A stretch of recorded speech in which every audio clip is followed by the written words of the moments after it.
Hi, it's Pia's Tarot. Hello, all signs. So, tingnan natin, no? Check natin ng kanilang emosyon. Siyempre, si person mo. Emosyon niya sa'yo by next week. Okay, so, yeah, before tayo mag-start, kung hindi ka pa nakakapag-subscribe, please do subscribe and hit the notification bell para lagi po tayo maging updated sa mga mangyayari pa lang. Okay, and just don't forget na mag-follow sa atin pong FB page. And kung may tanong po pagdating sa private reading, you can message me sa akin pong FB page for more info. Okay? And syempre, si friend, open siya always. Message niyo lang siya sa kanya pong FB page. Ito po yon, ha? For more info. And yeah, don't forget na mag-follow na rin, no, sa kanya pong FB page. And ano pa ba? Regarding sa sa ating bracelet, so available siya. So ito po yung all-in-one Evil Eye bracelet na may kasamang protection and syempre luck pagdating sa kaperahan, this is protection sa health, sa love, sa healing. Okay? Yung black natin.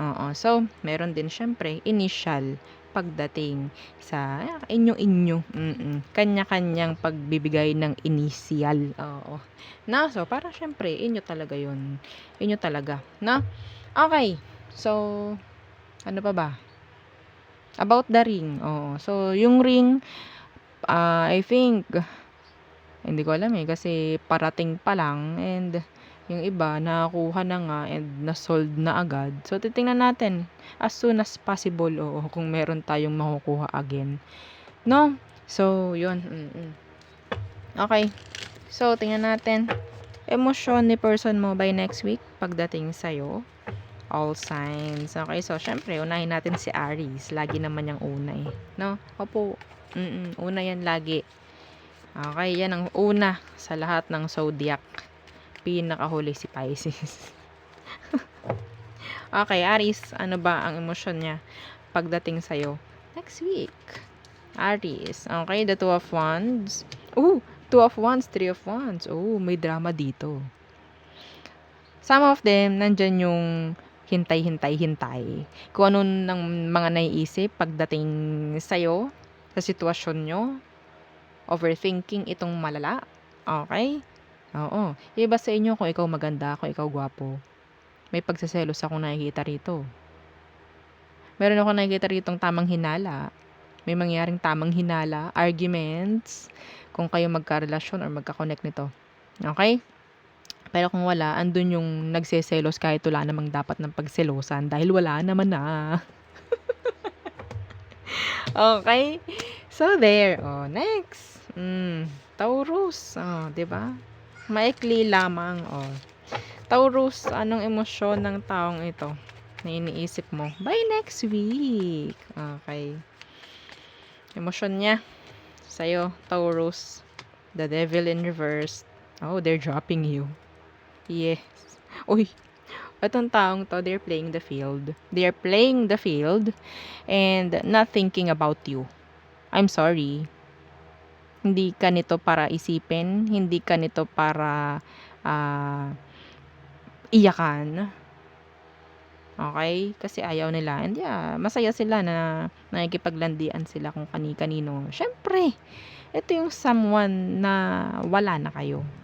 May pagdadrop dito May separation po dito, ha? Okay?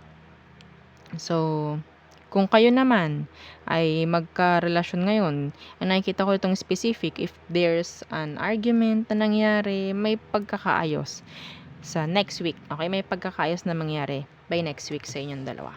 Okay? So, next.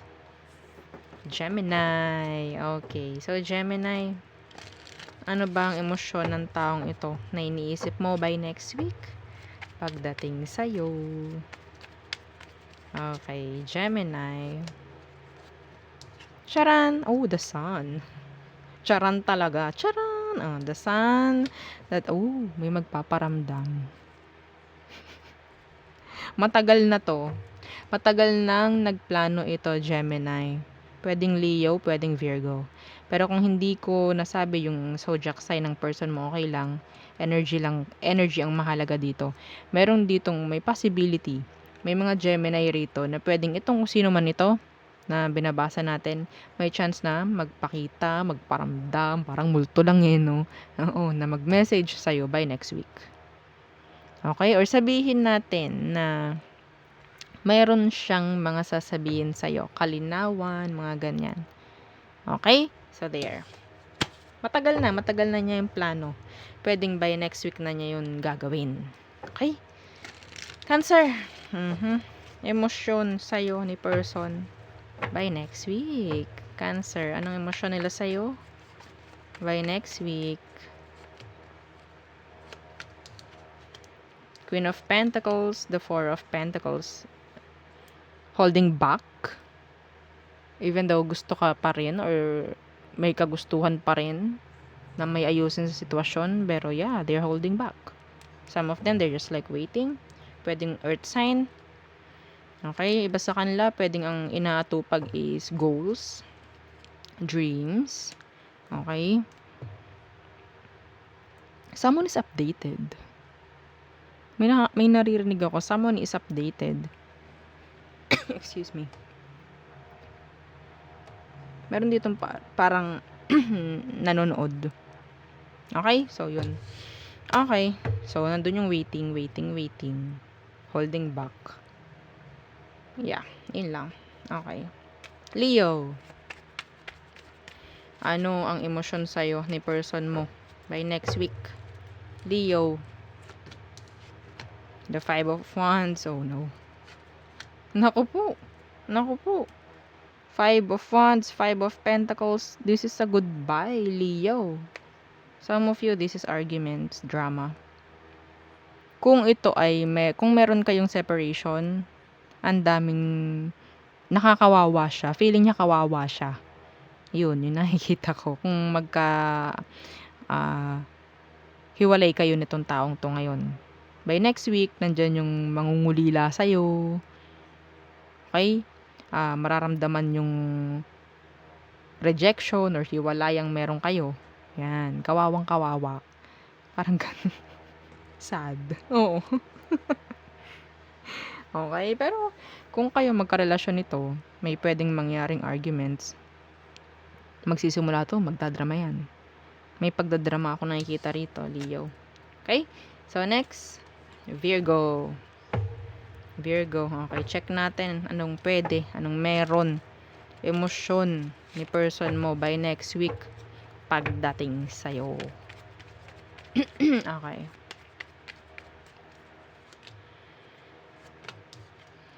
Four of Pentacles. King of Pentacles. Holding back. I think this is your energy because you're an earth sign. Pero, some of them, Virgo, on purpose nila gagawin yung pag-hold back or sabihin natin pagfo-focus pagdating sa mga sabihin natin sa career niya, yan, parang dun lang ang focus niya, pero actually gusto lang nito na bigyang pansin mo siya. Okay, there's manipulation there, no? So parang sa hindi niya pagpansin sa'yo, gusto nito ikaw yung papansin sa kanya. Okay? Excuse me. Inubo. Oo. So, yeah. Makikita mo, focus sa career, sa kaperahan niya, whatsoever. Okay, next is Libra. Libra. Ano ang emosyon ni person mo by next week towards you? Sharan, the Five of Swords in reverse, and the Strength. Okay, so pwedeng Leo, pwedeng air sign. Meron dito makikipag-ayos, may makikipagbati. Yes. Yeah, someone is talking. May nag-i-stalk dito, Libra. May nagpaplano. Pagpaplano, pag-iisip by next week. And pwedeng gumawa ng action or effort itong taong to by next week towards you. Okay? So, there. Next. Scorpio. Okay, Scorpio, ano bang emosyon sa'yo ni person mo by next week? Yeah, energy check lang naman. Scorpio. Oh, they missed you. The Six of Cups. And the Seven of Pentacles. Nabubisit to sa sarili niya. Or mabubisit to sa sarili niya dahil hindi ka maalis sa kanyang utak. This is a past person. Okay? This is a past person. One thing na hindi ka na maisip pero palagi kang nandoon. Oo. Tattooed in my mind. Yes. Oo. yun yung narinig kong kanta. Ay. Okay. So, yeah. Lagi ka niya naiisip. Oo. Hanggang sa parang tulala na lang lagi. Wala nang nagagawa. Well, I don't know why. Lalo na kung hindi mo to binibigyang pansin. Ay, naku po. Ang dami nang umiikot sa utak nitong taong to. Next. Sagittarius. Okay. Sag. Ano ba ang emosyon ni person mo sa'yo? By next week. Okay. Tingnan natin. Sag. Strength in reverse. So, there's no focus here. No efforts. Yeah, the tower. Some of you, the tower is still burning. Kung meron ditong separation, yun pa rin. Wala silang gagawin. Anything. Wala. Okay? So, nandito pa rin yung pang-ghost or sabihin natin no communications at all. Yeah. Being mysterious, being secretive. Oo, nagtatago ito sa dilim. By next week. Wala kang maririnig sa kanya. Sag. Yeah, wala kang maririnig from that person. Okay. Next, Capricorn. Ano ang emosyon ng person na iniisip mo by next week, Capricorn? Anong emosyon niya? Charan, the Queen of Swords in reverse. And the Ten of Pentacles. Takot to. May takot siya sa'yo. Why? They still want you. Yeah. Yes, pero takot lang silang mag-commit. They want you. They want a commitment with you. Commitments. Okay? They want a relationship, a long-term relationship. Pero may takot sila. Some of you kasi pwedeng meron ka ng karelasyon ngayon. Or meron kang karelasyon ngayon nga. So, alam nito na mali yun. Pero gusto ka pa rin. Ito oh. Seven of Cups na naka-reverse. Meaning, hindi pa rin ito nakaka-let go. Sabihin natin, hindi pa rin ito nakakahanap ng pwedeng ipalit sa iyo, Capricorn. E di ikaw na. Oo, diba? Okay. So, yeah. Kung may third party dito, hindi siya para bumalik. Pero yeah, they still want you. Okay? Pero kung sabihin natin, may something lang issue, hindi nila para solusyonan yun, hahayaan na lang. Pero gusto ka pa rin. Okay? So, next. Aqua. Okay, Aquarius. Ano ang emosyon ni person mo by next week sa iyo? Okay. The Four of Cups in reverse. The Seven of Pentacles. Di malaman. Di malaman to.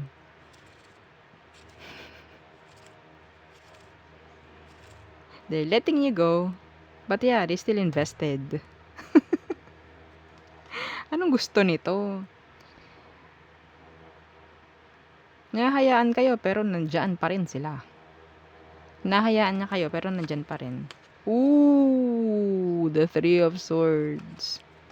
Sabihin nating nasasaktan siya sa sitwasyon nyo.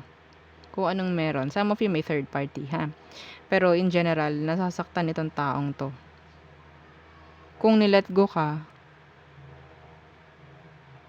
nasasaktan siya dun. Ayaw niya nun. Pero hinihintay ka kasi. Yeah, hinihintay ka pa rin, still invested. Okay? Next. Last but not the least. Pisces. 'Di ba? Pisces. Anong emosyon ni person mo by next week? Towards you. Okay. Pisces. Sharan. Oh, the Ace of Wands. Ooh. Okay. Ay, shala. Di ikaw na. Ibigay ang corona sa mga Pisces. Ay, talaga naman. The Ace of Wands, this is attraction. This, the star. Yeah. Para kayong bituin. Oo, para sa taong ito. Attracted. They thinking of you. Passionately for some of you. Sexually. Yes. Oo. Kulang na lang, itong taong ito, magpagawa to ng tarpaulin mo, no, idikit doon sa kwarto niya, at yun. Ha? Okay, I don't know. Yeah. See, the 9 of... Oh my goodness. Gusto ka nito. Kung sino man to, gusto ka nito. Na all. Na all daw, oo. So, yun. Yun lamang ang ating reading para sa inyo, all signs. So, thank you. Don't forget to like, share, and subscribe, and follow our FB page. Bye!